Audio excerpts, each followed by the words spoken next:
Assalamualaikum warahmatullahi wabarakatuh. Kali ini saya akan menjelaskan bagaimana perancangan basis data rumah sakit dengan menggunakan tahapan pengembangan, perencanaan, analisis, dan perancangan.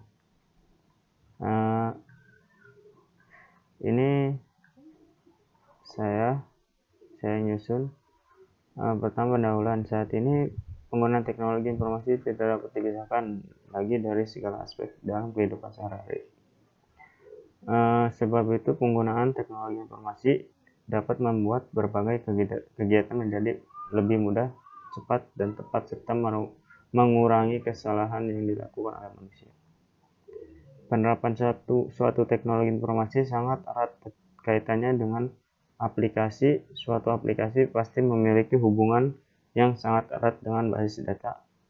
Tanpa sistem basis data yang benar, maka implementasi suatu teknologi informasi akan menjadi kurang. Rumah sakit saat ini dalam mengelola data masih banyak yang menggunakan pendekatan berbasis file. Dengan pendekatan ini terdapat beberapa masalah yang dihadapi, yaitu antara lain data menjadi tersebar dan terisolasi sehingga sulit mencari dan mengontrol data. Duplikasi data sehingga banyak data yang sama dan tidak tahu mana yang akan dipakai, dan data yang tidak sesuai dengan keadaan yang sebenarnya.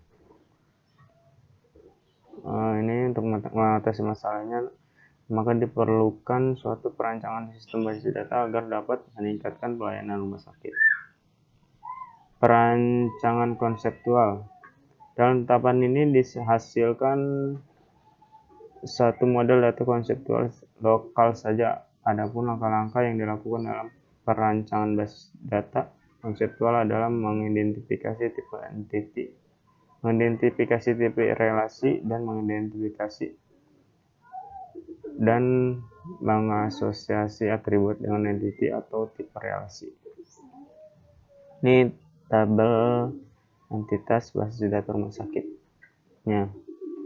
Pertama ada dokter, karyawan, perawat, pasien, penyakit, book, dan seterusnya.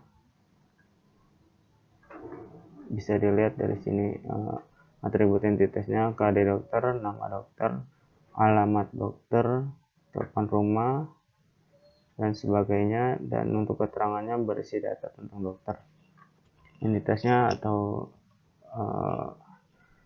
primary key-nya itu adalah dokter, karyawan, perawat, dan sebagainya.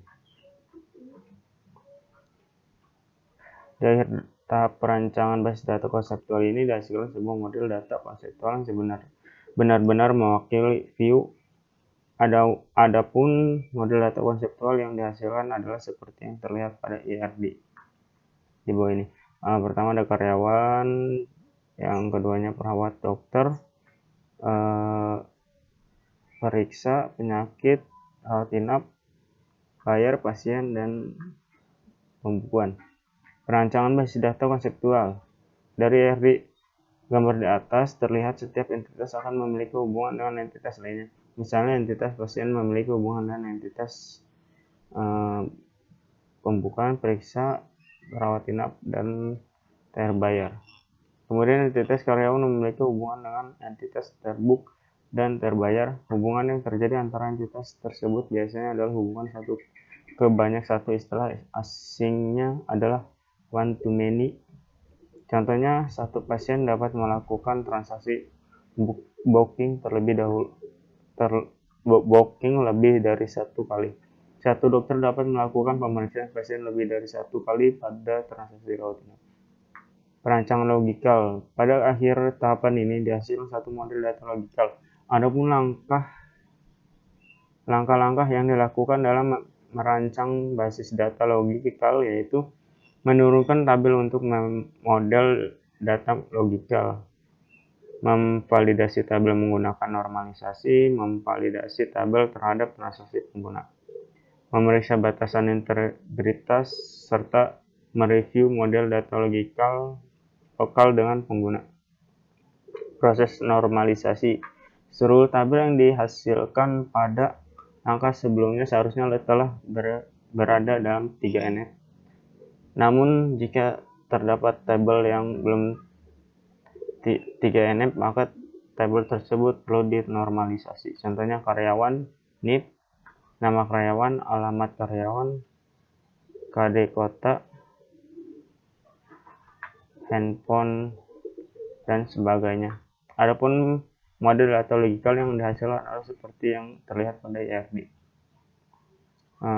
Contohnya jabatan, karyawan, turun, bagikan, kota, pasien, bayar, periksa, dan sebagainya. IRD hasil perancangan data logikal ini memiliki beberapa entitas tambahan, yaitu entitas yang berfungsi untuk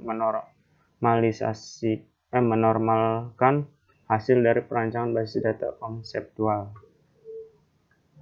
Perancangan fisik. Perancangan basis data fisik merupakan proses untuk memutuskan bagaimana struktur logikal diimplementasikan secara fisik sebagai relasi ke target TBMS. Ini untuk gambarnya.